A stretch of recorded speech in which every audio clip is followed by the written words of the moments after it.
President Trump says he plans to impose a 50% tariff on goods made in Brazil. We're taking a closer look at President Trump's 50% tariff on Brazil and what that means for the cost of coffee. The amount of the tariff is so large that it's going to really affect the price of the coffee. America believed it could pressure Brazil into compliance with a single decision.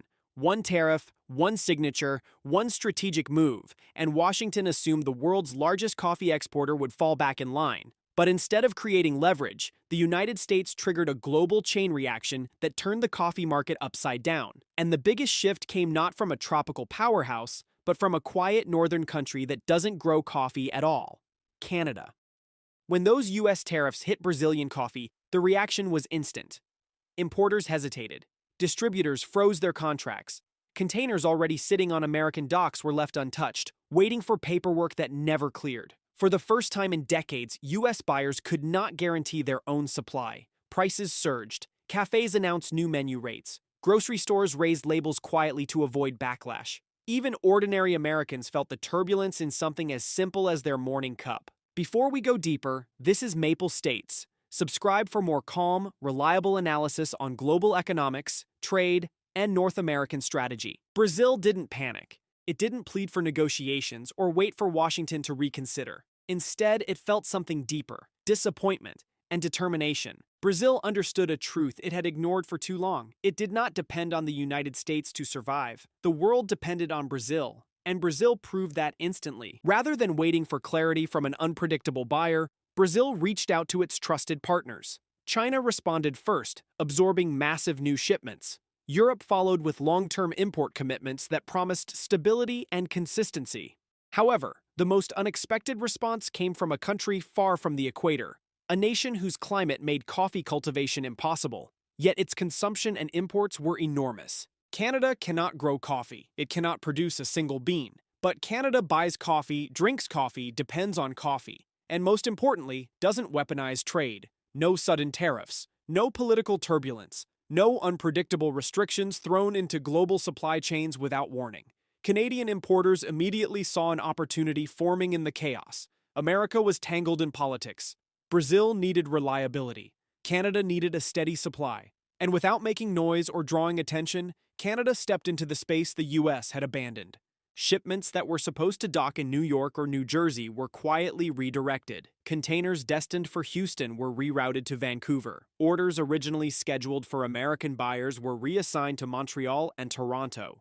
Every ship that turned north wasn't just carrying coffee, it was carrying trust. Canada didn't transform into a coffee powerhouse. It became something far more valuable, a dependable buyer in a moment when reliability was scarce. While U.S. shelves emptied, Canada secured consistent deliveries. While American prices climbed beyond what consumers expected, Canada stabilized its market. While the U.S. dealt with shortages created by its own political maneuver, Canada built one of its strongest positions in the coffee trade in years. Brazil took note. Why gamble on a buyer whose policies can swing from one extreme to another? Why risk an industry worth billions on a country willing to disrupt supply chains overnight? Once a supplier realizes it has safer, more predictable alternatives, it rarely returns to instability. Even when the U.S. eventually rolled back the tariffs it had imposed, the trust had already broken. The relationships had already shifted. Brazil had found new markets that didn't punish partners for political theater. And Canada had proven that consistency often outweighs size. What made this change even more significant was its subtlety.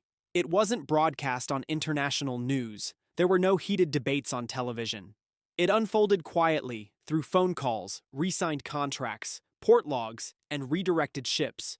But the long-term consequences were enormous. America tried to assert dominance through pressure. Instead, it exposed itself as an unreliable trading partner. And while Americans paid more for the same cup of coffee they had enjoyed for years, Canada built deeper relationships and stronger trade routes without raising its voice. Brazil recognized that power in global markets is no longer just about size or output. It's about trust.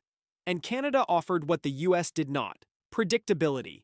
In a world where supply chains can collapse overnight due to politics, weather, or economic shocks, the countries that maintain steady, calm partnerships rise above the noise. The U.S. wanted the upper hand, but Canada earned something stronger: Brazil's confidence.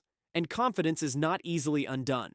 As trade routes reroute, as prices stabilize, and as Brazil diversifies permanently away from dependence on a single buyer, one thing becomes clear.